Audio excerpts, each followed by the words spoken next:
अरविंद केजरीवाल पंजाब के विधायकों के साथ मीटिंग कर रहे हैं, क्या बात? माननीय अरविंद केजरीवाल जी जो दिल्ली में 2 पर 1 शराब फ्री, और पंजाब तो नशा के चपेट में है, उसको नियंत्रित करने के लिए कोई कठोर राजनीतिक निर्णय नहीं लिए जा रहे हैं, तो स्वाभाविक है अब संभावना तलाश रहे होंगे कि नौकरी यहाँ गई तो दूसरी जगह नौकरी प्राप्त करो।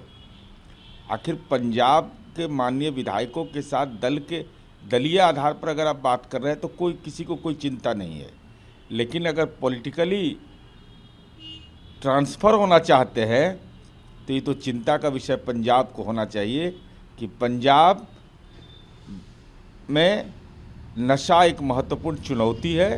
वो गुरु गोविंद सिंह की धरती है, वहाँ ऐसे लोग जो भ्रष्टाचार में लिप्त रहे, शराबखोरी करवाएं, वैसे लोग राजनीति में अगर जगह पाना चाहते हैं तो पंजाब के लोगों को सचेत और सतर्क होना चाहिए।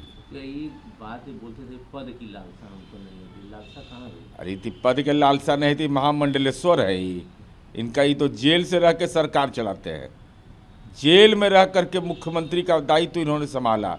इन्होंने संसदीय व्यवस्था को कलंकित कर दिया है और संवैधानिक व्यवस्था को चुनौती भी दी है।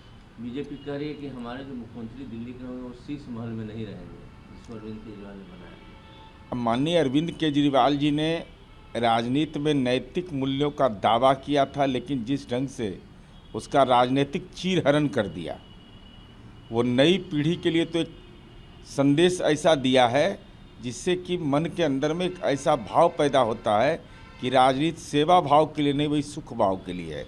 अब भाजपा अपने विधायक दल के नेता को चुनने के बाद उनके दायित्व का निर्धारण करेगी, तो हमारी उम्मीद जरूर यह है कि माननीय अरविंद केजरीवाल जी ने जिन कृत्यों को किया है, जनता उससे परेशान है। रेवड़ी की राजनीति, शराब की राजनीति, तो ऐसे चीज़ों से बच करके, और ऐशो आराम की राजनीति, इससे तो बचना ही आवश्यक है। अमानुल्लाह खान पर केस हो गया। आरोप ये है कि एक अपराधी को पुलिस पकड़ने गई तो उसको उन्होंने भगा दिया।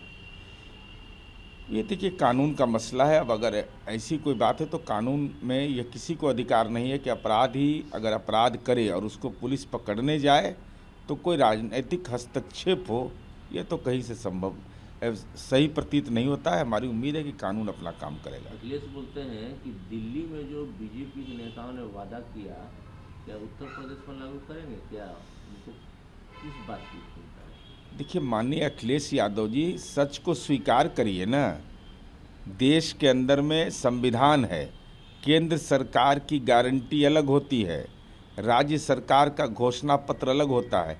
उन कसौटियों पर कसिए, तब तो यह सवाल आपसे भी पूछा जा सकता है कि मान्यवर लालू प्रसाद जी आपके राजनैतिक और पारिवारिक संबंधी हैं। डॉक्टर राम मनोहर लोहिया, जननायक कर्पूरी ठाकुर, किनके पाठशाला में वो पढ़े थे कि पटना जैसे शहर में, पटना जैसे ज़िले में 43 बीघा 12 कट्ठा 16 धूर 468 करोड़ की संपत्ति हो, तो समाजवाद किया ही इस पाठशाला का आप भी प्रयोग करिएगा अपने राज्य में।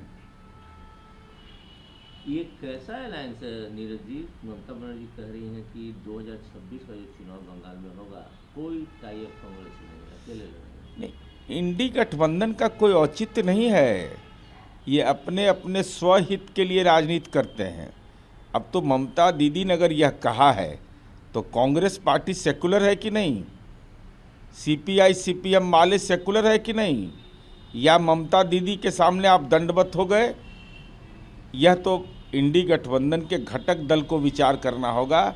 इसलिए ये लोग मुंडे मुंडे मते भिन्ना है। ये यूपी जो मामला इधर आया है कि 3-4 यूट्यूबर अश्लील डिस्कशन करते पाए गए, 3 दिन FIR हो गया, इस तरह की घटना कैसे? देखिए, जो नई सामाजिक चुनौती है जो सोशल मीडिया के माध्यम से आया है, वह यूट्यूब हो या सोशल मीडिया हो या फेसबुक हो, वह जिस तरह और इसके साथ साथ लोकगीत जिस ढंग का अश्लील गाया जाता है, तो गंभीरता से इस पर विचार करना चाहिए और ऐसे लोगों पर विधि सम्मत कानून बना करके कठोरतम कार्रवाई सुनिश्चित करना चाहिए, जिससे नई पीढ़ी सुरक्षित और संरक्षित रह सके। प्रियंका गांधी को आखिर क्यों लगता है कि भाजपा डेमोक्रेसी को बर्बाद करना चाहती है? उन्होंने अपने वर्कर से अपने क्षेत्र में बोला कि जो यूडीएफ के वर्कर हैं भाजपा के खिलाफ लड़ो।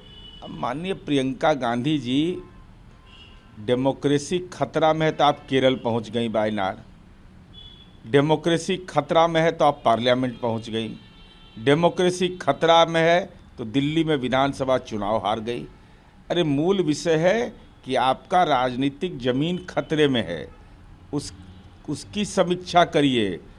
लोकतंत्र तो जीवंत है, लोकतंत्र पर जिसने भी हमला करने की कोशिश की है, आपका परिवार तो गवाह है कि जनता उनको राजनीतिक रूप से कैद खाने में डाल देती है। ये तमिलनाडु के डिप्टी सीएम है, बार बार कह रहे हैं कि भाजपा राइट जो दंगा धर्म को यूज करती है अपने पॉलिटिकल लॉस को छिपाने के लिए। अब तमिलनाडु के उप मुख्यमंत्री ने जो मंतव्य दिया है तो लालू जी से संवाद उनको कर लेना चाहिए। लालू जी का पार्लियामेंट के अंदर बयान है कि भाजपा और आरएसएस सांप्रदायिक नहीं है। भागलपुर का दंगा किन लोगों ने करवाया इसको पार्लियामेंट में बोला है, तो लालू जी से बात कर लें तो ज़्यादा उनको सेकुलरिज्म समझ में आएगा।